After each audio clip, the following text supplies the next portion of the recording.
que o que está acontecendo hoje é que essa popularidade é uma popularidade líquida. Exatamente o que você falou. Isso é um eleitor infiel. Tá? Ele muda o voto dele, ele muda o 17 verdinho para um 13 verdinho, da mesma forma com que ele muda candidato de paredão de BBB. Assim, é um cara orientado no curto prazismo. É isso que a gente está falando, porra. Essa política curto-prazista é de um perigo político filho da puta. Assim, ela é extremamente perigosa, é extremamente arriscada. Porque você fica dependendo sempre de um fato ou de um evento do mês, do semestre, do trimestre, para você lacrar em cima. À medida em que isso começa a esvaziar e você começa a perder tua base de apoio, essa turma vai, porra, os caras migram facilmente para um Hulk da vida. Os caras migram até, bicho, se bem trabalhado, um Cabo da Ciolo, velho. Sabe? Isso aí é construído. Essa base, ela é construída. O Fábio Faria construiu essa base para Vossa Excelência. Do mesmo jeito que ele te deu, ele te tira essa base. É muito perigoso, do ponto de vista político, você montar a tua base nesse curto prazismo. O risco político que o Bolsonaro corre ao fazer essa troca é gigantesco, é enorme. Ele está simplesmente dando de mão beijada para a sorte a manutenção dele no poder. Se é que ele tem pretensões de se manter, a gente ainda não sabe se ele vai sair candidato ou não vai, porque ele dá sinais desencontrados. Às vezes parece que ele está preocupado, às vezes ele diz que está pouco se fudendo.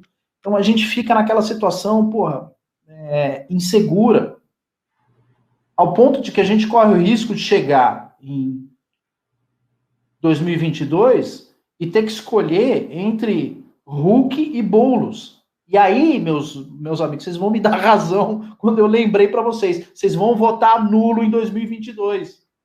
Pode ser que chegue lá, o Bolsonaro desista, vai para... Enfim. Isso porque ele está embarcando numa política parlamentar extremamente arriscada.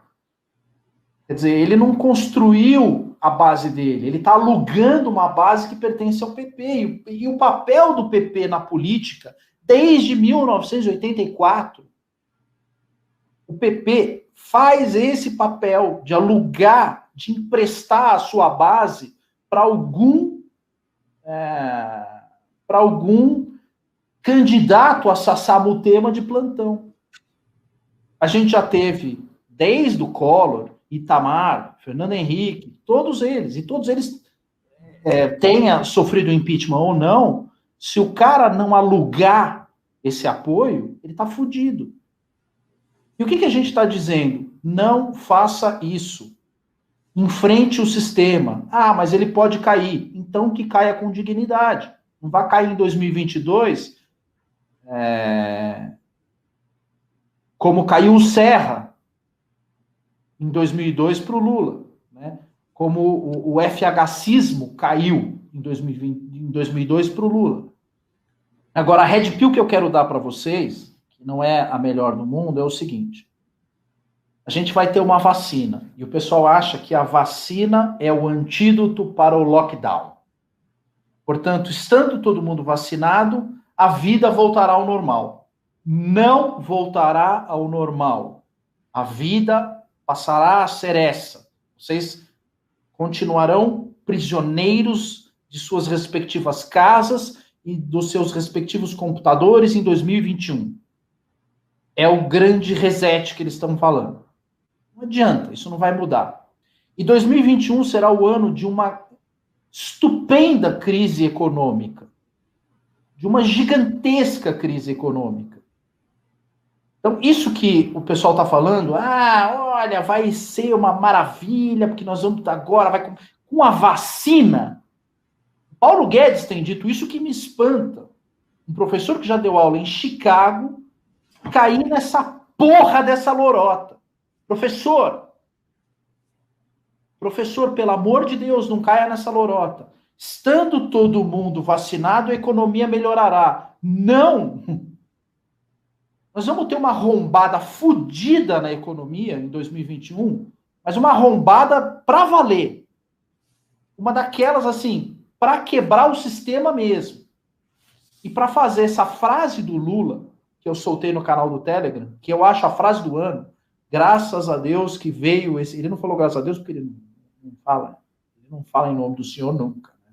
Mas ele falou, ainda bem que veio essa praga chamada coronavírus, porque essa praga está provando para todo mundo que a única saída é pelo Estado.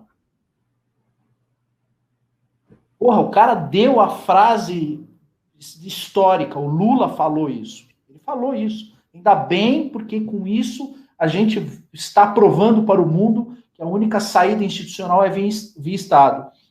E o que é que deve acontecer agora em 2022? Uma baita de uma crise econômica, um câmbio estourando, inflação arregaçando, né?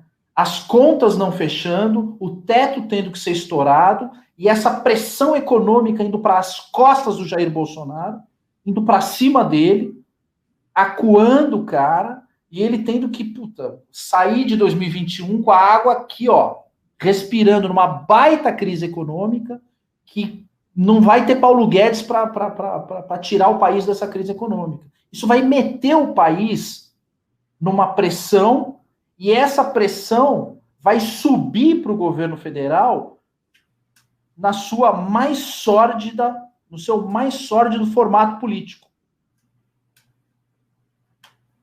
Essa crise econômica aí vai meter uma baita de uma pressão em cima do governo, uma pressão política, e o governo vai ser, durante o ano de 2021, acuado politicamente.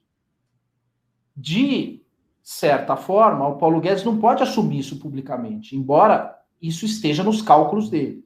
O que eu acho que ele não pode dizer é a grande saída para a economia será a vacina, porque com a vacina todo mundo vai voltar a trabalhar. Não vai. Não vai voltar a trabalhar, isso não vai ser alterado, porque quem domina isso são os governadores e o Supremo Tribunal Federal. A gente só vai voltar ao normal se o Supremo Tribunal Federal achar que a gente pode voltar ao normal. E o Supremo Tribunal Federal já deu a decisão.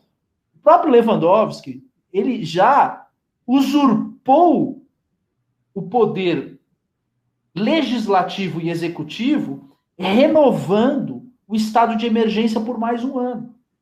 Liminarmente, o Lewandowski já meteu o pau na mesa, falando, vamos esticar essa porra mais um ano. No momento que ele deu essa decisão, eu parei e falei, Fernando, fudeu, cara.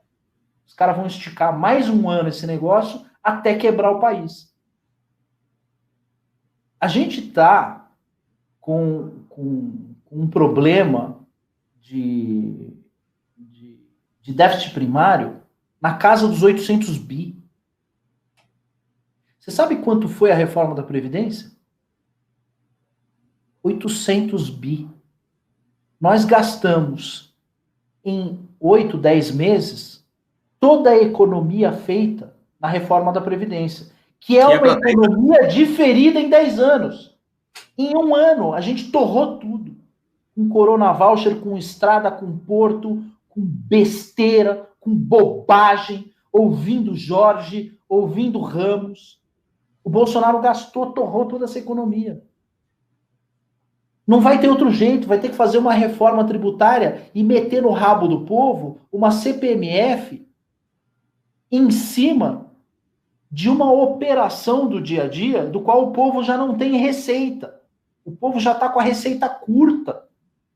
Não tem mais de onde tirar. Não tem gordura de onde tirar. E o Estado só crescendo. E o cara prometendo cargo. O cara prometendo ministério. O cara prometendo... E eu olhando, falando, essa conta não fecha. Ou o cara bota o pau na mesa e volta e fala, galera, não vai dar. Faz um pronunciamento dizendo, tá acontecendo isso, não vai dar, temos que começar a reformar o Estado. Temos que começar a enxugar. Eu vou começar a enxugar pelo judiciário. Não dá para ter 105 ministros em Brasília. 6, 7 tribunais superiores. Não dá mais. Não dá mais. Não dá mais para ter lagosta desse jeito. Tem que cortar essa grana urgente. E óbvio, ele não vai fazer isso. Ele já disse que não vai fazer, ele vai fazer no sentido contrário. Essa porra vai estourar lá para maio, junho, por aí, vai estourar uma crise econômica, a coisa vai começar num efeito dominó, e aí estoura teto, e aí vão inventar uma pedalada, vai inventar isso, bicho. Você vai ver, vai chegar no fim de 2021, o cara vai chegar, pega esse vídeo aqui, estamos gravando dia 1º de janeiro de 2021. Revejam esse vídeo que está sendo gravado em 1º de janeiro de 2021, em dezembro de 2021. Cobrem aqui o que eu estou dizendo para vocês. O cara vai chegar com a faca no pescoço lá, cara. Assim, desculpa ter que dar essa red pill para vocês. É uma red pill que eu estava segurando. Mas o que vai vir no ano de 2021 é uma trolha que não tá no caderninho, bicho. E essa trolha vai ser cobrada dele. Não adianta ele falar, mas espera aí, essa crise foi gerada porque o Supremo delegou aos governadores a possibilidade de fazer lockdown. Portanto, quem determinou o lockdown foram os governadores. E a culpa pela crise econômica é dos governadores. Esse discurso vai soar idêntico ao discurso da Dilma quando ela gerou uma crise econômica e tentou botar a culpa na China. É a mesma coisa, é da mesma natureza. Porque se tudo isso aconteceu e se o governador que manda o pessoal ficar em lockdown e vai passar férias em Miami não toma uma intervenção federal por ser um cara que está ferindo a Constituição há mais de um ano, o Dória está ferindo a Constituição há mais de um ano. Ele já deveria ter tomado uma intervenção federal há muito tempo. E o presidente ficar só na lacração, só no negocinho, aí o presidente, a calça colada, ou isso, o governador que passa em Miami, fica só na lacração, não adianta, bicho. Tem que juntar a tua tropa aí e falar, vou ter que meter uma intervenção federal em São Paulo e derrubar esse cara, meu. Eu não estou falando isso de brincadeira, porque o que o Dória está fazendo é de uma multiplicidade de violações e de violências constitucionais que só uma intervenção federal resolveria. E ele nunca sequer cogitou isso. Ele aceitou pacificamente o acordinho entre Supremo Tribunal Federal e governo de São Paulo. Que, diga-se de passagem, um dos ministros do Supremo Tribunal Federal fez campanha para o Dória, e era do mesmo partido, que é o Alexandre de Moraes. Então, quer dizer, ele não entrar de cabeça nessa situação e não deter, impedir que essas coisas acontecessem, vai fazer com que toda a crise econômica de 2021 estoure no colo dele.